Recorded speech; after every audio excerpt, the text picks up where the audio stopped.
Eileen loved to tell the story of how we met and became a couple.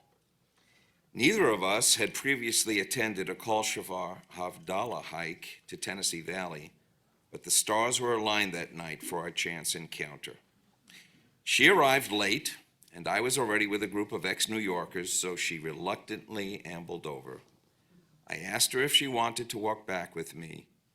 She saw I had a flashlight and a map and sensed a solid presence.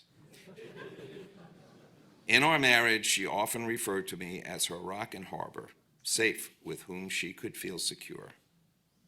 Our lives had been on parallel yet very different paths, but there was an eerie convergence that night.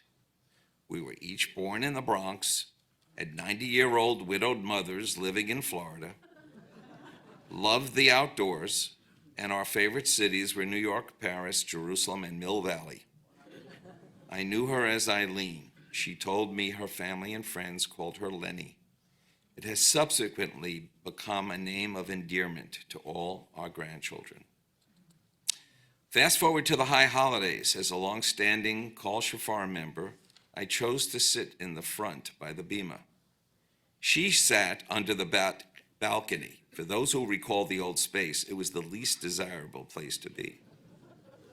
I asked her to sit next to me, and during the service, we noticed that our deceased fathers, Harry Saperstein and Lawrence Serlin, had adjacent memorial plaques, and the lights were lit on each. We teared up as heavenly sign of encouragement. It took some time for us to commit, and she always loved recounting that I stole her heart by saying, "It's time to come home." We each had broken hearts and were living in hurt. Eileen showed me how to mend two broken hearts by melding them together. The prospect of a successful marriage was not readily apparent. Quite a few people in this room knew each of us, and no one suggested we meet.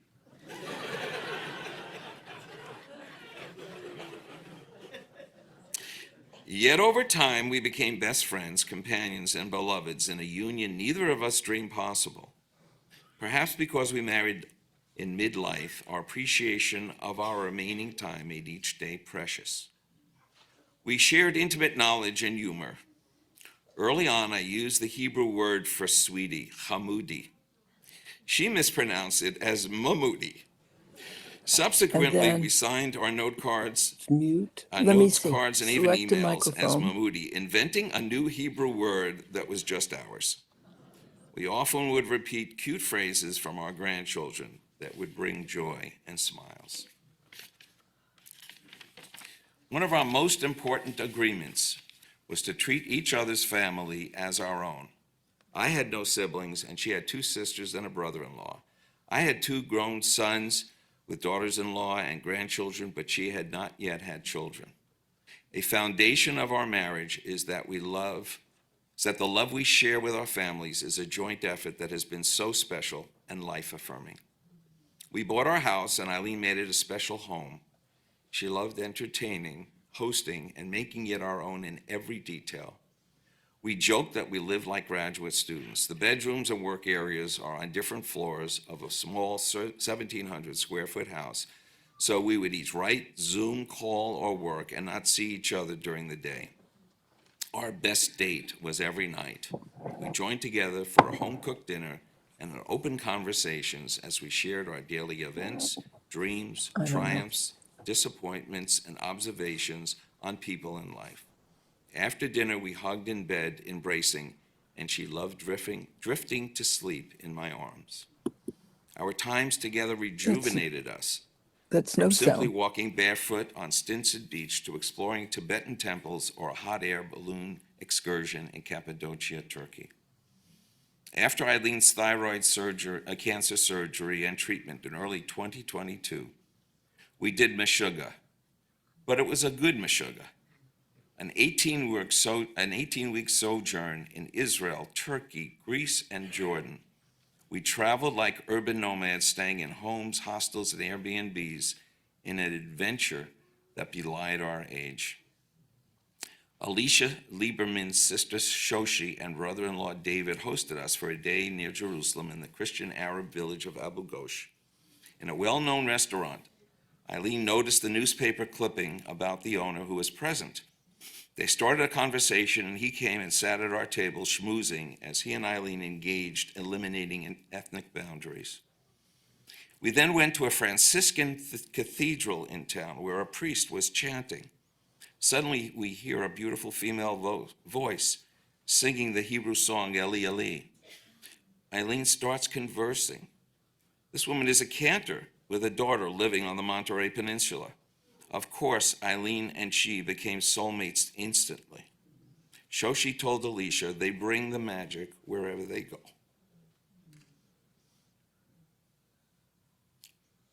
Yes, Eileen brought the magic wherever she went and with whomever she encountered. When we returned home from our immersive adventure and settled in, I whispered something that disturbed her. This is how I want to remember you. I want you to remember me. I never considered that the reverse would be true. Magic is how I will remember Eileen. I will not belabor to describe the stellar, renowned career Eileen achieved as a clinical psychologist teaching and innovating methods for treating trauma. You can Google search and see her many awards and accolades. However, Eileen would be the first to say that her legacy is not in her resume. Rather, it is the authenticity and profound human connection she achieved that I was privileged to witness.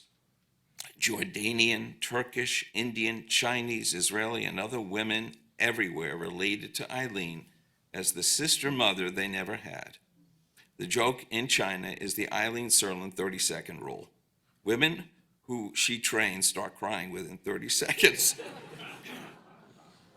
as she helps them find and create their voice and identity in a repressed society.